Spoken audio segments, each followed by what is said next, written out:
देखो ध्यान से। तो ये इंटीग्रेशन हमारा आज का टॉपिक रहेगा। इंटीग्रेशन में सबसे पहले हम उसका सिंबल देखेंगे, है ना। ये इंटीग्रेशन का आपको सिंबल दिख रहा है ना भाई। इंटीग्रेशन का आपको सिंबल दिख रहा होगा y के पहले। तो integration y dot D x का जो मीनिंग है, इसको कैसे पढ़ा जाता है वो मैं आपको बोल देता हूँ। ये लिखा भी हुआ है, integration of y with respect to x, है ना भाई। इंटीग्रेशन हमारा डिफरेंशिएशन का रिवर्स प्रोसेस होता है। डिफरेंशिएशन का मतलब ब्रेक करना, और इंटीग्रेशन का मतलब ऐड करना होता है ना भाई। अब पहला एग्जांपल हम लेके इस बात को समझेंगे कि क्या है ना। देखो, जैसे D by D x of sine x कर रहे हैं, मतलब साइन एक्स का डिफरेंशिएशन कर रहे हैं, तो हमें कोस एक्स मिल रहा है ना। इसका क्या मीनिंग हुआ कि साइन एक्स को जब हम ब्रेक कर रहे हैं तो हमें कोस एक्स मिल रहा है। तो कोस एक्स को जब हम ऐड करेंगे, जब हम इंटीग्रेट करेंगे, है ना, तो हमें वापस से साइन एक्स मिल जाएगा। ये इस डेफिनेशन का मीनिंग है, और इसी डेफिनेशन को काम में लेकर के हम सारे फॉर्मूले डेराइव करेंगे, है ना भाई। तो दूसरा और एग्जांपल लेके मैं आपको समझा रहा हूँ कि टेन एक्स का डिफरेंशिएशन अगर सेक स्क्वायर एक्स है, टेन एक्स को ब्रेक करने के बाद अगर हमें सेक स्क्वायर एक्स मिल रहा है, तो सेक स्क्वायर को ऐड करेंगे तो टेन हमें मिल जाएगा। या मैं बोलूँ ए का डिफरेंशिएशन अगर बी गिवन है, तो बी को इंटीग्रेट करेंगे तो ए आएगा, है ना। अब हम आगे चलते हैं थोड़ा सा। देखो, x की पावर n का इंटीग्रेशन हमारा x की power n plus one upon n plus one होता है। अब ये कैसे होता है, कैसे ये फॉर्मूला आया, ये मैं आपको थोड़ा सा बता देता हूँ। देखो, x की पावर n का डिफरेंशिएशन हमें पता है ये होता है ना भाई। तो इसका इंटीग्रेशन ये आएगा, ये मैंने नीचे लिखा हुआ है ना। अब हमने देखा इंटीग्रेशन के प्रोसेस में कांस्टेंट का कोई काम है नहीं, तो कांस्टेंट जो यहाँ पे n आ रहा था उसको मैंने बाहर ले लिया। ठीक, तो n को बाहर ले लेंगे तो ये स्टेप हमें मिलेगा। उसके बाद अगला स्टेप में मैंने क्या किया, n को डिवीजन में डाल दिया। अब हम x की पावर n माइनस वन का फॉर्मूला तो याद करते हैं नहीं, है ना। हम x की पावर n का फॉर्मूला याद करते हैं, तो कैसे करेंगे। देखो, इसमें n माइनस वन है ना। तो n माइनस वन है, तो उसमें एक हमें बढ़ाना पड़ेगा n लाने के लिए। तो हमने अगर लेफ्ट साइड में n की n पावर जो है ना, n माइनस वन की जगह उसमें एक बढ़ा दिया है ना, तो n आ गया। तो इसमें भी जहाँ पे n था वहाँ पे एक बढ़ा देंगे, n प्लस वन और ये n प्लस वन, है ना। तो ये हमारा इसका प्रूफ हो गया। ऐसे ही इसमें एक और बात बता देता हूँ कि n का वैल्यू माइनस वन नहीं ले सकते। अगर माइनस वन लिया तो नीचे जीरो आ जाएगा, और डिनोमिनेटर में अगर जीरो आता है तो वो फंक्शन हमारा डिफाइन नहीं होगा। तो ये इंटीग्रेशन भी हमारा डिफाइन नहीं होगा, है ना। तो माइनस वन आए तो क्या होगा। देखो, अगर x की पावर माइनस वन आती है तो उसका आंसर आता है एल एन एक्स, है ना भाई। कैसे आता है, हमने फॉर्मूला पढ़ा है, एल एन एक्स का डिफरेंशिएशन वन बाय एक्स होता है ना। तो वन बाय एक्स का इंटीग्रेशन क्या आना चाहिए, एल एन एक्स आना चाहिए। तो ये आप याद रखोगे, है ना। ये मैंने दोनों भी फॉर्मूले को एक साथ लिख दिया है। एक्स की पावर n, जब n माइनस वन नहीं है तो ये फॉर्मूला लगा देंगे, अगर माइनस वन आ गया तो ये लगा देंगे। तो सारे n के वैल्यू यहाँ पे कवर हो गए, है ना। एक मैं एग्जांपल यहाँ पे ले रहा हूँ, है ना भाई। ध्यान से देखेंगे इस एग्जांपल को। देखो, ये x की पावर थ्री है भाई। हम फॉर्मूले में देख पा रहे हैं कि माइनस वन अगर पावर नहीं आ रही है तो हम ये फॉर्मूला लगाएंगे, है ना। तो हम ये फॉर्मूला लगाएंगे। तो ये फॉर्मूला क्या कहता है, x की जो पावर है उसमें एक बढ़ा दो, है ना, और नीचे वो का वो लिखो।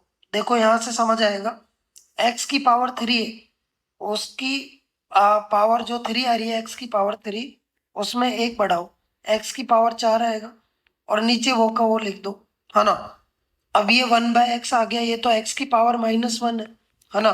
x की पावर -1 का ln x होता है। ये हमारा x की पावर -1/2 दिख रहा है हमें साफ साफ, तो -1/2 पावर आ गया, है ना। तो हम फॉर्मूला n+1 वाला लगाएंगे, मतलब पावर में एक इंक्रीज करो तो -1/2 में एक इंक्रीज करेंगे तो 1/2 आएगा, और नीचे भी 1/2 से डिवाइड कर देंगे। ऐसे ये x का पावर 1/2 होता है √x, है ना भाई। तो x की पावर 1/2 आपको गिवन है ना।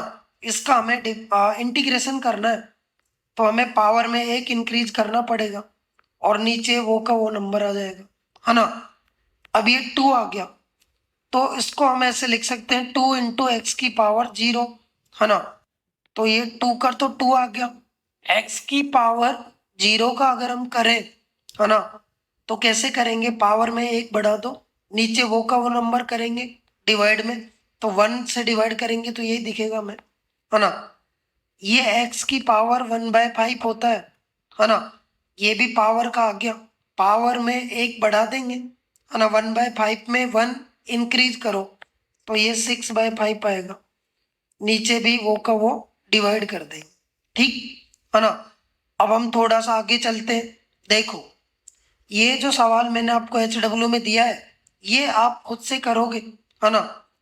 और इसके बाद देखो, इसके बाद e की पावर x का फॉर्मूला देखो भाई, e की पावर x का e की पावर x ही आता है।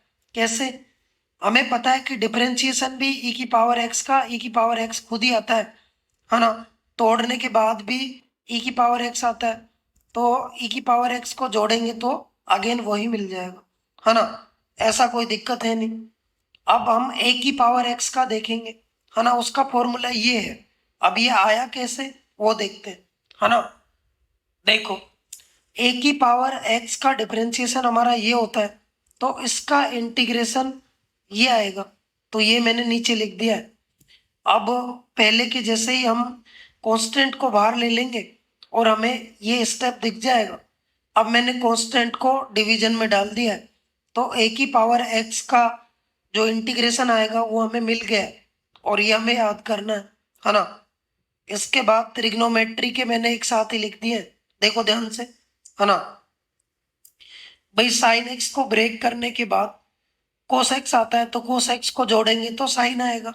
ऐसा ही कोस एक्स का माइनस साइन एक्स आता है, तो माइनस साइन एक्स का कोस एक्स आएगा, तो वो माइनस डिवाइड में चले जाएगा, है ना भाई। तो साइन एक्स का माइनस कोस एक्स आ गया, मतलब इधर माइनस है तो इधर माइनस आएगा ही आएगा, है ना। ऐसे ही टेन का सेक स्क्वायर आता है, तो सेक स्क्वायर का टेन आना चाहिए, सेक स्क्वायर का टेन आ रहा है। ऐसे ही कोट का माइनस कोसेक स्क्वायर आता है, तो कोसेक स्क्वायर का माइनस कोट आना चाहिए, यहाँ पे आ ही रहा है। ऐसे ही सेक का सेक टेन आता है ना भाई, डिफरेंशिएशन। तो इंटीग्रेशन हमारा जो सेक टेन का आएगा वो सेक आएगा, है ना। इसका इंटीग्रेशन हमारा ये आएगा। बिल्कुल सेम लॉजिक है, कुछ नहीं करना है।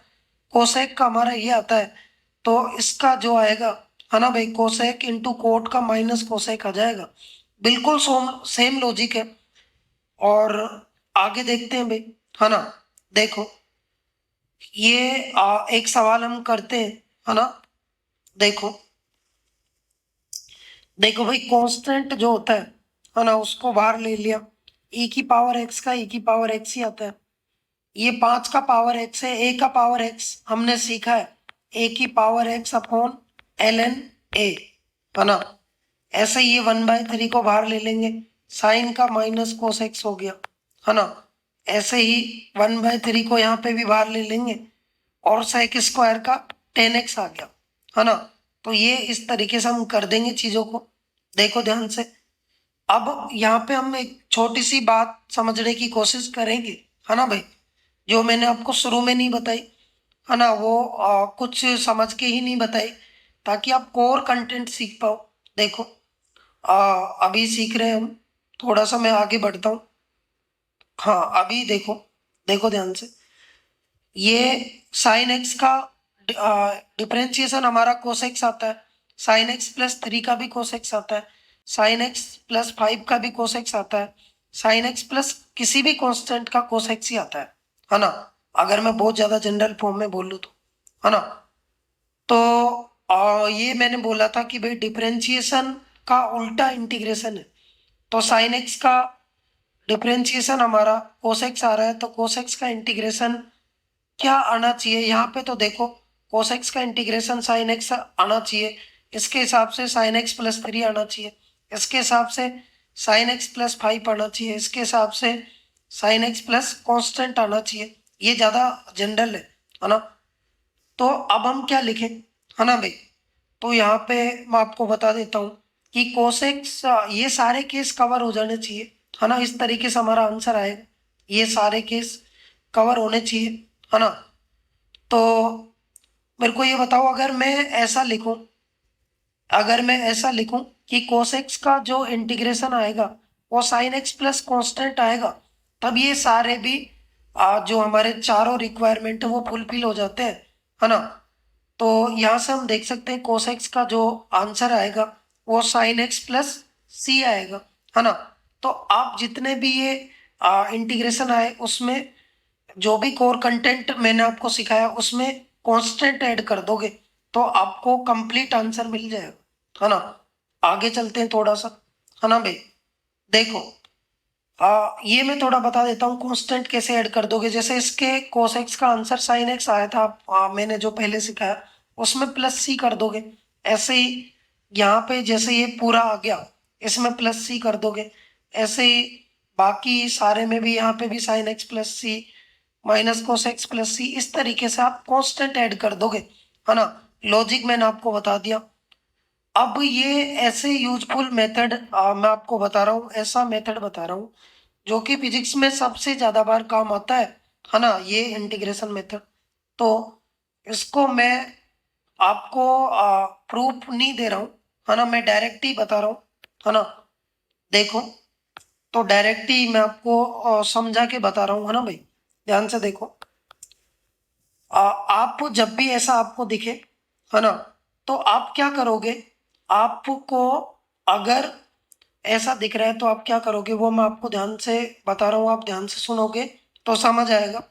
जब भी आपको कोई भी फंक्शन, है ना, का डिफरेंशिएशन, किसी भी फंक्शन का डिफरेंशिएशन, है ना, जब भी आपको किसी भी फंक्शन का डिफरेंशिएशन dx से मल्टीप्लाई दिखे, है ना, किसी भी फंक्शन का डिफरेंशिएशन dx से मल्टीप्लाई दिखे, है ना, वो फंक्शन भी होना चाहिए, है ना।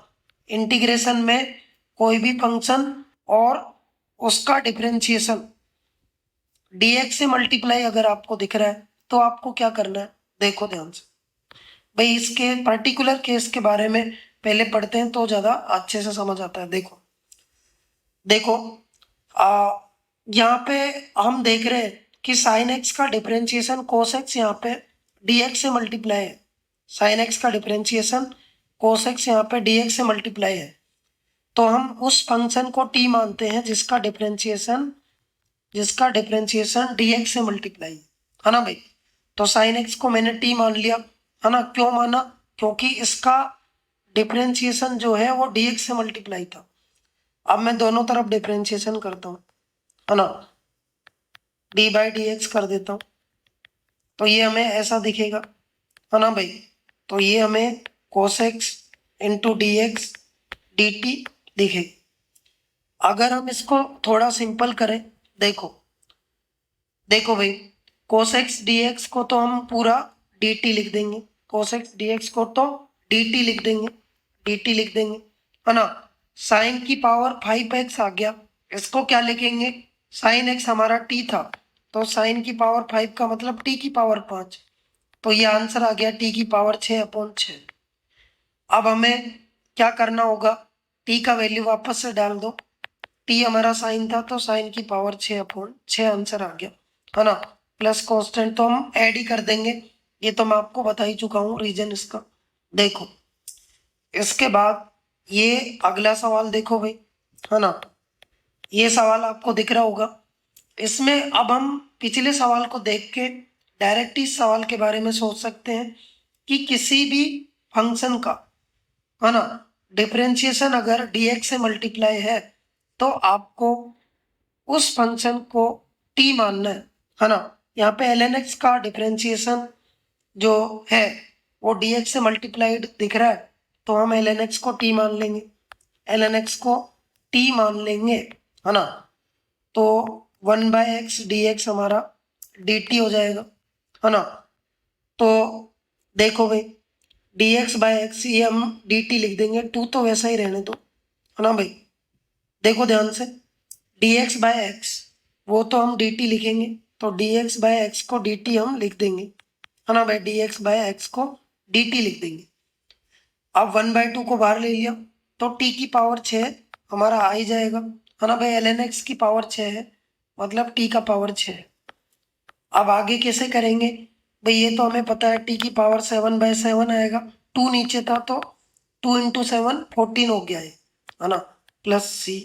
या c हम बाद में ऐड कर देंगे, पहले x के टर्म्स में लिख देते हैं आंसर, है ना। ये हमारा आ गया। देखो इसको लिख देता हूं मैं, t का वैल्यू ln x था, ln x की पावर 7/14 प्लस c, है ना। अभी अगला सवाल हम देखेंगे, देखो ध्यान से भाई। ऐसे सवाल आपको बहुत ज्यादा बार दिखेंगे, जैसे sin 3x आ गया, sin x का तो हमें आता था, 3x आ गया, है ना। तो अब हम क्या करेंगे, 3x को ही आप t मान के देखो, है ना। तो आपको दिखेगा, दोनों तरफ डिफरेंशिएशन करोगे तो लेफ्ट का जो डिफरेंशिएशन आएगा वो 3 आ गया, राइट में dt/dx आ गया, तो 3 × dx हमारा dt के बराबर आएगा, या मैं बोलूँ dx हमारा dt/3 आ गया, है ना। अब ये इंटीग्रेशन कैसा हो जाएगा, देखो साइन का साइन आ गया, 3x की जगह t आ गया, है ना, dx की जगह dt/3। तो यहाँ से हमें समझ आ रहा है 1/3 बाहर आ गया, और साइन का क्या हो गया, माइनस कोस, t का वैल्यू वापस से रख देंगे, तो ये माइनस कोस 3x, ये ऐसा आ गया। कांस्टेंट आप ऐड कर दोगे, है ना भाई, ठीक। तो अब हम आगे चलेंगे, देखो ध्यान से, देखो ये सवाल में भी साइन अगर x आ जाता तो कर देते, लेकिन यहाँ पे 3x+2 आ गया, 3x+2 को t मान लेंगे, है ना। तो वैसे ही हम जाएंगे, है ना, यहाँ पे डिफरेंशिएशन कर देंगे दोनों तरफ, तो ये हमारा 3dx dt आ जाएगा, तो dx हमारा dt/3 आ जाएगा, है ना।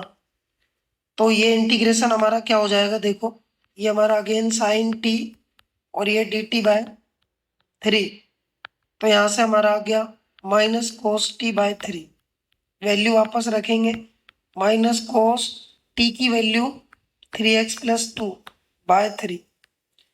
तो आप डायरेक्ट भी एक बात याद रखो, है ना, मैं बता देता हूँ अलग से लिख के भी, है ना। देखो अलग से मैं लिख के बता रहा हूँ भाई, ये नीचे एक सवाल आ गया, उसको हम बाद में देखेंगे, है ना। जैसे e की पावर 4x आ गया, या साइन 3x आ गया, है ना भाई। लीनियर टर्म अगर आ गया, देखो मैं बता रहा हूँ आपको, ध्यान से देखोगे तो समझ आएगा, डायरेक्ट ही आंसर बता रहा हूँ। और वो लॉजिक तो मैंने बता ही दिया, आप डायरेक्ट देखते हैं थोड़ा सा। देखो देखो भाई, जब भी जैसे आपको पुराना फॉर्मूला पता था e की पावर x है, पर यहाँ पे x की जगह 4x आ गया, है ना, है ना। तो आप क्या करोगे, अगर x का पावर 1 आ रहा है ना, ये x का पावर यहाँ पे 1 आ रहा है ना, यहाँ पे भी x का पावर 1 आ रहा है, यहाँ पे भी x का मैक्सिमम पावर 1 आ रहा है, यहाँ पे भी x का पावर मैक्सिमम 1 आ रहा है। तो ऐसे सवालों को हम डायरेक्टली कर सकते हैं सब्स्टिट्यूशन मेथड से, है ना। और आ, वो उसका पूरा जो कंक्लूजन है मैं डायरेक्ट ही आंसर में आपको बता देता हूँ, है ना। जब भी ऐसा है ना, तो कैसे करेंगे, देखो e की पावर 4x आ गया, इसको आप कैपिटल x जैसा मान लो, e की पावर कैपिटल x का e की पावर कैपिटल x ही होता था, तो आप पहले e की पावर लिख दो, ऐसा e की पावर कैपिटल x हो गया। अब जब भी इंटीग्रेशन में ऐसा आता है तो x का मल्टीपल आप डिवाइड में मार दोगे, है ना। ऐसा ही साइन का आप पहले लिख लो, माइनस कोस एक्स हो गया, है ना, कैपिटल एक्स। और मल्टीपल जो आ रहा था वो तो 3 था, 3 डिवाइड मार दोगे, ऐसे ही यहाँ पे कर दोगे, और ऐसा ही यहाँ पे कर दोगे। कोस का हमारा साइन होता है, और जो एक्स का मल्टीपल था उसको डिवाइड कर दोगे, है ना भाई, प्लस कांस्टेंट आप लगा दोगे, है ना। अब ये सवाल आप खुद से कर लोगे भाई, अब ये मेरे को बताने की कोई जरूरत भी नहीं है ना। तो इसी के साथ मैं वीडियो खत्म करता हूँ, है ना। अगली बार इंटीग्रेशन का दूसरा पार्ट जो डेफिनेट इंटीग्रेशन है वो मैं लेके आऊँगा, शायद कल या परसों तक, ठीक है ना भाई। तो इसी के साथ मैं वीडियो को बंद करता हूँ।